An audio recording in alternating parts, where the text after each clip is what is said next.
presentation now. All right, so what is dual enrollment? Dual enrollment, it's a way for you to take college classes while you're in high school. So you're hopefully going to finish college faster. Every class that you would take here, we're hoping that you don't have to take again when you come to Chesapeake or when you go to a four-year school. And you're also able to get a head start on your career. If you know what you want to major in, we can help you work backwards to make sure you're taking those classes that you need. Now, a lot of students in high school, they have no idea what they want to do after graduation. That is completely normal, especially the sophomores right now. They're going to be rising juniors. I have a sophomore at Queen Anne's High School, and he's talked about 3 or 4 different things that he wants to do. It's hard to narrow it down. So this is the time that you can really explore different areas, take different classes that you may not normally take in high school to see if you're interested in it. For instance, maybe you were never in the theater program at high school, but once you take a theater class with Dr. Thompson at Chesapeake, you absolutely love it. It'll just kind of let you decide what kind of things you are interested in. There's also ways that you can earn a transfer basic certificate, an advanced certificate. What this is a certain number of credits, and it will show up on your college transcript, and it looks great when you're transferring to four-year schools. We've also had students in several counties that they're able to get their entire associate's degree, their 2-year degree, before they graduate high school, which is amazing. I mean, they've got to start, you would start junior year, the fall of your junior year, you would take winter session, summer session, but it is possible. Every year we have more students that actually get an entire 2-year degree before graduation. So it's a possibility, but even if you could just take anywhere from 13 to 30 credits, I mean, that could be a year's worth of work that you're not going to have to do again. So those are the types of things that we want you to think about for dual enrollment. Now, who can take it? We're hoping everyone here at this session, you have to be a junior or senior, and you need a 2.5 GPA in order to take most of our courses. These general education and your career pathway courses, you need a 2.5 GPA. Now, a lot of times students choose to take English and math and some science classes with us. And if that's the case, you do need a 3.0 GPA to take English classes. And you need a 3.0 and a grade of C or better to take C or better in Algebra 2 in order to take our college math classes. But that's definitely a great option, especially if you're going to be a senior, because you have some more flexibility in your schedule. So that would be a great thing to think about, and Tammy and I will be able to help you, and we can talk about that a little bit more a few slides into the presentation. So what colleges accept the dual enrollment credits? Like I said, we're hoping you're going to come to Chesapeake before you, after graduation, and you can get your associates and then transfer that entire degree to a 4-year school. But if you're looking to just take some dual enrollment classes and then go directly to a 4-year school, you absolutely can do that. All Maryland state schools will accept our credits, like Towson, Salisbury, College Park, and then many private and out-of-state schools will accept it. You really just want to check with the advisors at each of the schools to make sure you let them know that you're taking dual enrollment, and so that they can guide you in exactly which are the best classes to take. So everything would transfer. What's important to remember is that as soon as you know what you want to major in, the better, because we want all the classes that you're taking at Chesapeake to go towards your major requirements, not just electives. So as soon as you know what you want to major in, let Tammy and myself know, and we can help you work backwards in order to figure out the ideal classes to take. Now, like I said, another great resource, every 4-year school has transfer advisors, and they also have all of their programs listed online with specific classes that you need to take. So even if you're not sure exactly where you want to go, but you know what you want to major in, you can start doing research on those universities now and pull up those programs to see what classes you need. But the good thing about dual enrollment is that we really encourage you to take, they're called general education classes. You need them no matter where you go or what you do.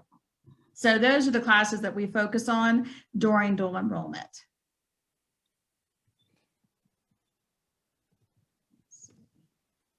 All right, how much does it cost? So It is a college class, and you will have to pay for the class. It all just depends on, we have a lot of different situations in terms of how much you'll have to pay. So for dual enrollment students, you do receive a discount, and then the Board of Ed pays an additional 10% for your first 4 classes. So each 3-credit online course, which this spring we had everything online, we're still not quite sure about the fall schedule yet. Hopefully we're going to have more face-to-face classes. But one 3-credit class, which is your typical communications, English, it's going to be about $444. Now, if you receive free and reduced meals, you only have to pay the cost of the fees, which is approximately $130. So make sure there's a form that you're going to have to submit to Tammy and myself. Make sure you check if you do receive free and reduced meals, because it's a drastic difference in cost. Now you're thinking 444, that's a lot of money. And it is, it all adds up. But if you would take that exact same class, I don't know if my sophomore parents have started doing research on schools yet. Hopefully my junior parents have. It's expensive. We're talking about an English 101 class at Chesapeake. That would be the 444 as a dual enrollment student. If you would take it at a 4-year school like Salisbury, it would be about $1,000 for the exact same class. So every class you can get done now while you're in high school is the best bet. Yeah. Now, how do I pay? So for your fall classes, payment is going to be due July 12th. Now, what's great about Caroline County is that you have the HOPE grant. There is money available for you to take college classes. Now, you do need to have a 2.75 GPA, and that's to make sure that you have that in high school in order to be eligible for the HOPE grant. And it is based on how many people in your family, how much income your family makes, but there's lots of money available. So we really encourage every Caroline County student, if you have the 2.75 GPA, you should really apply for the HOPE grant to see if you're eligible for that money, even if it could cover some of your books. Some students do get the entire class covered. It's just, we never know, but there's the HOPE grant that is not available in any other county. So you're very fortunate. I wish we had it in Queen Anne's County, but we do not. So you're very fortunate to have the HOPE grant in Caroline County. So that's another form that you're going to submit to Tammy and myself when you register for classes. We also recommend once you register, you just automatically set up a payment plan. You can do that online. So then you're not putting as much money down, and you don't have as much money to pay in the beginning. So we recommend setting up the payment plan. And then if you find out that you're going to get the grant, then you're able to adjust your payment plan so the grant could take care of that. Hopefully that makes sense with the finances, but definitely turn in. There's a grant form that we are going to send to you. We're going to actually send out this presentation. That's why we're asking for your email. And we're going to send this to your counselors, and they're going to send it out to everyone also. You're going to have this PowerPoint, and then you will also have the dual enrollment certification form that needs to be completed and the grant form. Okay, now there's ways in Caroline County that you can earn what's called dual credit. And you can actually do this in the other counties too, because I know we had a few people in, I think, Talbot County that's here. So how to earn dual credit? That means that you're taking a class at Chesapeake, but you're also checking the box for a requirement in high school. So for instance, if you take our English 102 class, that gives you credit for your senior year English. So you could take, as a junior, you could take our English, this is kind of what my son's doing in Queen Anne's next year. He's taking his junior year English in the fall at the high school. And then in the spring, in January, he's going to take English 101 with us. And then in the fall of his senior year, he's going to take English 102 with us. And he would not have to take a class, the senior year class at the high school. Hopefully that makes sense. So you'll be getting credit for your senior year English, and you're also going to earn 2 college English credits. And possibly it would just be 1 if you're only taking 102. If you've taken an AP Lang and you get the appropriate score, then you would only need to take English 102 with us. But that means most colleges, depends on your major, sometimes you only need 2 English classes. So you could have that completed before you even graduate high school. Same way, especially for my seniors, my rising seniors, so my juniors now, if you take a credit math with us, You could take college algebra, statistics, foundations of math. That would give you credit for your senior year math. Now remember, for English and math, you do need the 3.0 GPA, and for the math, you need a grade of C or better in Algebra 2. So we would just ask that you send your transcript to us, and then you'd be eligible for those classes. If you take Science 151, this is an environmental science class, that's going to give you a science credit. So you wouldn't have to take the science at the high school. You could take the science with us. And that means it's one less science class you have to take when you come to Chesapeake or when you go to a university, and you're meeting that science requirement. Art 101 equals a fine arts. A lot of times students have already taken fine arts. You take that majority of times. The majority of times freshman year, you take that. But if you haven't met your fine arts requirement, you could take Art 101, and that would satisfy that. History 132 is the world history class. My son's going to do that at Queen Anne's also, is take that history class, because you're going to need a history class in college. So get it out of the way now. And then that's also checking the box for world history. We have two great computer classes, the CST 143 and then the ethics in computer. And that is for, if you're in the computer pathway at the high school, that one of those could be your capstone course. Many students end up taking both of them. So they would take, it's either 2 or 3 at the high school and then take those 2 with us. And then that would be the completer for your pathway. So lots of different options. And if this, like I said, we're sending you this presentation, but if you have any questions at all, please reach out to Tammy and myself and let us know when we're emailing with you, and then we can go over all those options. Now, what we are hoping for the fall is that everything will be back to normal and we can have classes at each of your high schools. That's what normally happens. First period, you're just walking down the hallway, taking a college class, and then going about your day with the rest of your high school schedule. It's great for the juniors, my sophomores now, that aren't able to drive yet. Then you can just take the class right at the high school. So the fall schedule isn't available yet. It should be available in the next 2 weeks, so we can see exactly what the schools are figuring out. It may change also, like we have to make sure your school is going to be open and available to having faculty come in. So, right now this is the plan and what we're shooting for, and we hope it's going to happen. Worst case is that you could come to the college and take some classes, or it will be online again like we're doing in the spring. But what we're going to offer, hopefully at each of the high schools at North Carolina, we're going to have an English 101 on Tuesday and Thursday mornings.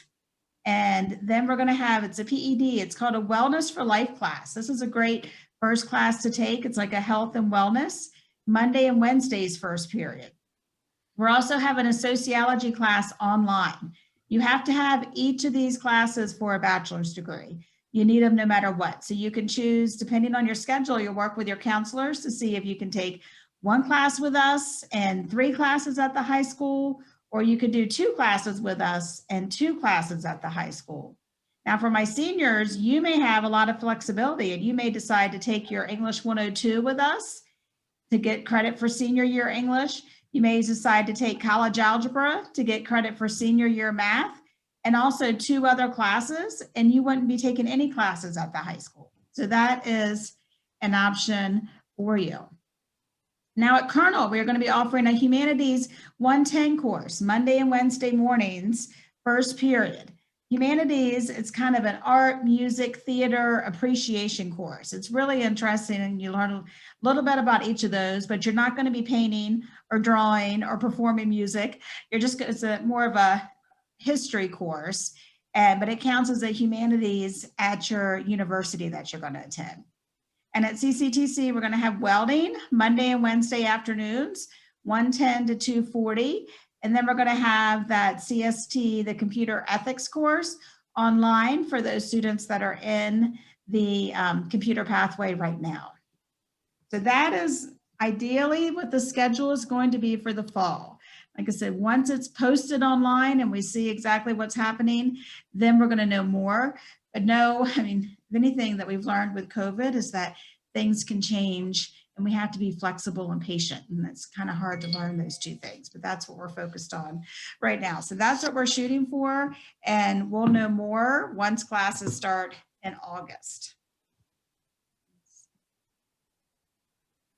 All right, so how do I get started? So I'm hoping you're all brand new. And if you've never taken a class with us at Chesapeake, you're going to want to apply to the college. So this is on our website. It's chesapeake.edu. And in the top right corner, it'll say apply today. You do need your social security number, so make sure you have that handy. You should probably start memorizing it anyway, because you're going to need that in the next few years. But only new students need to apply. You only have to do it one time. Then you're going to meet with your counselor to find out how many classes you can take at Chesapeake, what time of day you can take those classes. And like I said, I know at Queen Anne's, my son was, tentatively choosing his classes for junior year. He had to do that last week. So even if you've already had to submit your plan, it doesn't mean that it can't be changed. So if it's something that you want to add and you forgot to add it to your schedule, I'm sure your counselors will be able to make that adjustment for you. You're going to complete the two forms that we're going to send to you, the certification form and the grant form. Now with the certification form, you just do the first section and the third section. We take care of the second one for you, and you'll see that when we send that out to you. The grant form, you want to fill out everything. Make sure you put the income, how many people in your family. If any parts are left blank, we're not going to be able to process it. So you want to fill out everything on that form. And then you're going to want to email Tammy and myself starting April 21st. That's the first day that you can register for fall classes. And we recommend doing it within that first week or two, because classes do fill up. Now you really do have until 3 days before classes start in August that you could register for classes. But the likelihood of you getting the class that you want is pretty slim, because it gets pretty busy around here. So if you could do it as soon as around that April 21st time period is when you're going to email Tammy and myself, and then we will help you through that process. All right, hopefully this is all making sense. And unfortunately, after I stop the presentation, then I'll be able to see the chat so you can ask more questions too. Now, the two forms that I talked about, there is a process that you upload those forms, and you're going to click on the link on the screen and upload them. Now, it can be a little tricky, because after you upload them, it's not like a big message comes up and says, great job, you did it. Literally all that happens is that little highlighted part on that screen. That's the only way to let you know that it was successful. So if you've uploaded it, but you're like, I don't know if I did it or not, just email Tammy and myself, and we can help you through the process. Now, there's a way that you can search for courses. And I'm going to go over this briefly, because what's going to happen when we meet with you, either through Zoom or through email, we'll be able to go over this in more detail with you. But on our website, in the top right-hand corner, it says search for courses. And you're going to want to go where it says please select term, and you're going to click fall 2021. Now, if you know which classes you want to take, so if you want to take English, you could pull down the drop-down menu where it's highlighted for subject, and English will pop up. If you know it's English 101, you can put 101 in the course number. But if you're not sure, you can just leave that blank, and then you hit submit. And once you hit submit, it will give you our list of classes. So this is, for example, last fall, this isn't even all of them, our different communications classes. So this screen can be a little overwhelming, and this is what Tammy and I will help you decipher, because there's lots of things to look at. The most important thing, status, over here where it's highlighted, you want to make sure you pick a class that says open. That means that there are seats in the class. The section name and title, this COM 101, 671, COM 101, 701, that's the information you send to Tammy and myself, so we know exactly which section you want to take. It kind of tells you the difference of, there's different instructors you can choose from. And then also on the right-hand corner, it'll say there are some classes that are dedicated just to high school students. And it will also tell you those classes that I showed you on the previous screens about which ones are located at each high school. It will show you that information too, where it'll say this is only for Caroline County students. And in this information, instead of it saying online, it would actually tell you that it's going to be at North Carolina High School. Like I said, we want to briefly go over this just so you know there's a way to look at classes, but if you're not sure what to do, when you email us, we can walk you through it. Now, we're hoping that once you register with us, you pay for the class by July 12th. And then if you need to change your schedule between that point and when classes start in August, let your counselor know, because they have to make sure that you have enough classes at the high school. So if you need to make any changes, you've got to first talk to your counselor and then contact Tammy and myself, because we can help you with that process. Now, if you want to make changes after the college class starts, there will be fees. There's always either a $5 drop fee or a $15 change fee. So it's ideally you're making the changes before classes start. But if you have to make any changes, just let your counselor know and then let Tammy and myself know, and we can help you go through that process. Hey, Angela. Yes. Hey, it's Brad. Just real quick, you guys, when you want to sign up for a class, it's always really good to involve your counselor, because we have so many little weird things that, you know, might be specific to your major or specific to the class that you want to take. Like, and, you know, it just makes it go smoother if we're all together doing it, you know, when you register. Because what stinks is you get a class and then it doesn't fit with your high school schedule, or it's not the right section or whatever. So if we can all keep each other in the loop the whole way, and if you contact your counselor at Colonel or North High, and they say, you know, you want me to help out too, that's fine. We'll make it work. Absolutely. Yeah, we all have to be on the same page. That's why that certification form, you'll see the student has to sign it, your parents have to sign it, and then we also, that section 2 is where we get approval from your counselors. We have to make sure everyone's on the same page, that it is a college class. But we do, we want to, you know, counsel you in the right direction and make sure you're taking the classes that you need. Now, it's important to remember our classes are going to start August 23rd. That's the start date. And I know Queen Anne's, we haven't approved our final schedule for next year. So I don't even know if we're starting before Labor Day or after Labor Day. I'm not sure if you made the decision in Caroline County or not, but you may be starting your college class before high school. So you want to make sure August 23rd, that's going to be your first day of class. If it is at the high school, then your teachers are there at the high school waiting for you, and you go in during that first period, and then you just go home, and you would wait to start your high school classes in another week or two. So since we start early, our classes are a little shorter than what you're used to at the high school. So our classes will end, they're going to start August 23rd, and they will end the beginning of December. So that means from the beginning of December until the middle of January, when your fall semester ends, or your first semester, when that ends at the high school, you're going to have basically a month where you're only going to take the high school classes. You won't have any college classes to take. So that makes it nice where you have that break in December and beginning of January where you're not taking a college class. Another thing to keep in mind is our classes are only 2 days a week. Like I mentioned, one of the classes Monday, Wednesdays, and another class is Tuesday, Thursday. We don't have any classes on Friday. So ideally, if we're back at the high schools and we have that first period class and you're taking a Monday, Wednesday class, then Tuesday, Thursday, and Friday, you won't have a first period. Now, we recommend getting up and studying and getting a head start on your classes, but technically you would not have to be at the high school until after that first period ends. Now, if you're not driving, then students do take the bus in, and then your counselors, they would let you know where you would have to be during those other days. But if you're driving, you have a lot more flexibility, and you only have classes those 2 days. So hopefully that makes sense.